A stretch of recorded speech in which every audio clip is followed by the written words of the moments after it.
ఈరోజు మనం ఒక చిన్న కాని చాలా మంచి కథ విందాం. చూడ్డానికే సింపుల్ కథలా అనిపిస్తుంది, కాని దానిలో ఉన్న సందేశం మాత్రం చాలా శక్తివంతమైనది.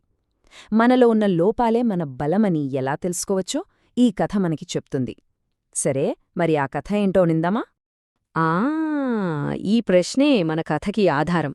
అంటే మనం చేసే తప్పులు, మనలో ఉండే లోపాలు, అవి మంచికి దారి తీయగలవా?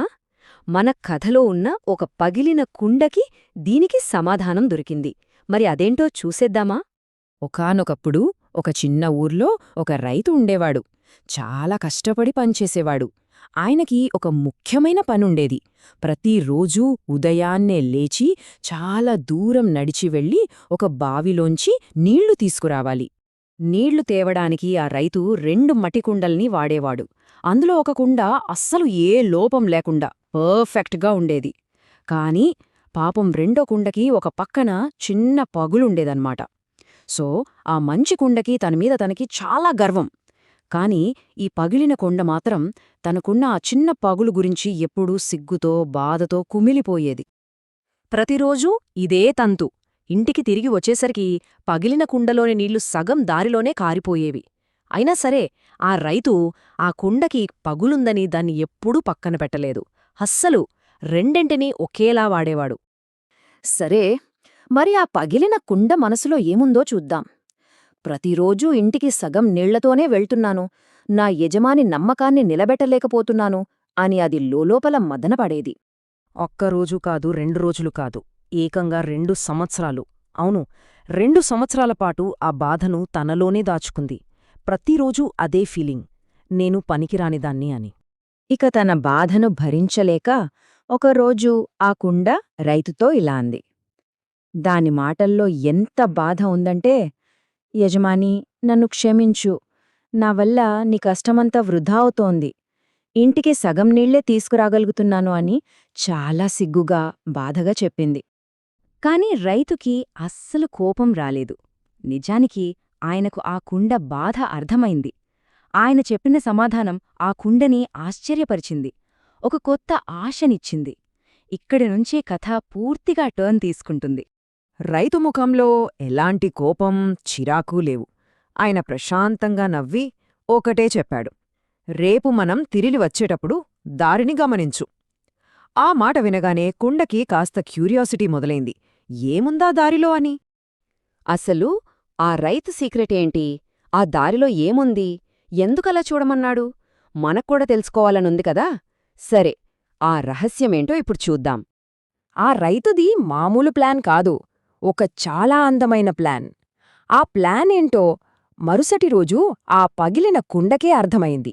రైతు చెప్పినట్లే తిరిగి వచ్చేటప్పుడు ఆ కుండ దారివైపు చూసింది. చూసి షాకయింది. ఎందుకంటే తన వైపున్న దారి మొత్తం రంగురంగుల పూలతో నిండిపోయుంది.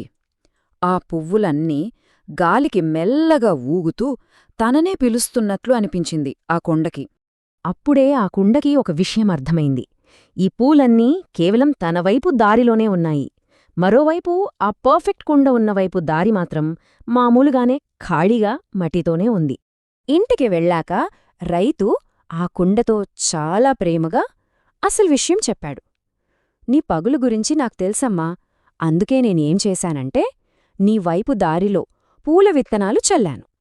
ప్రతిరోజూ నువ్వు ఆ విత్తనాలకు నీళ్లు పోశావు. చూసావా ఇప్పుడు ఆ దారి ఎంత అందంగా మారిందో? చూసారా, ఇక్కడ పాయింట్ ఏంటంటే రైతు ఆ పగులును ఒక లోపంగా, ఒక ప్రాబ్లంలాగా చూడలేదు. దాన్ని ఒక ఆపర్చునిటీగా చూశాడు.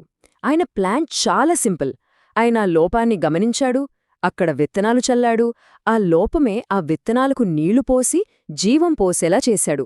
ఎంతద్భుతంగా ఉందో కదా. ఆ మాటలు విన్నాక ఆ పగిలిన కుండ ఆలోచించే విధానమే మారిపోయింది. ఏ విషయం గురించైతే ఇన్నాళ్లు సిగ్గుపడిందో అదే విషయం ఇప్పుడు తనని గర్వపడేలా చేసింది. ఆ క్షణంలో దానికొక నిజం తెలిసింది. తను బలహీనత అనుకున్నదే తన అసలైన బలమని, తన లోపమే ఆ ధారంతా అంత అందమైన పూలు పూయడానికి కారణమైందని అది గ్రహించింది. సో ఈ కథ మనకేం చెబుతోంది? ఈ ప్రపంచంలో ఎవ్వరూ పర్ఫెక్ట్ కాదు. మనందర్లోనూ ఏదో ఒక లోపం, ఏదో ఒక పగులు ఉంటుంది. కానీ పాయింట్ ఏంటంటే మనం ఆ లోపాలను చూసే విధానంలోనే అంతా ఉంది. వాటిని సరిగ్గా వాడుకుంటే అవే మన అతి పెద్ద బలంగా మారతాయి, మన జీవితాన్ని అందంగా మార్చేస్తాయి. మరి మనలో మనం లోపాలుగా భావించే విషయాల గురించి ఒక్కసారి ఆలోచిద్దామా? ఏమో, పగిలిన కుండలాగే మనం బలహీనతలు అని సిగ్గుపడేవే మన జీవితంలో లేదా మన చుట్టూ ఉన్నవాళ్ల జీవితాల్లో అందమైన పూలతోటలను సృష్టించగలవేమో. ఈ ఆలోచనతో ఈ వివరణను ముగిస్తున్నాను. ఒక్కసారి ఆలోచించండి.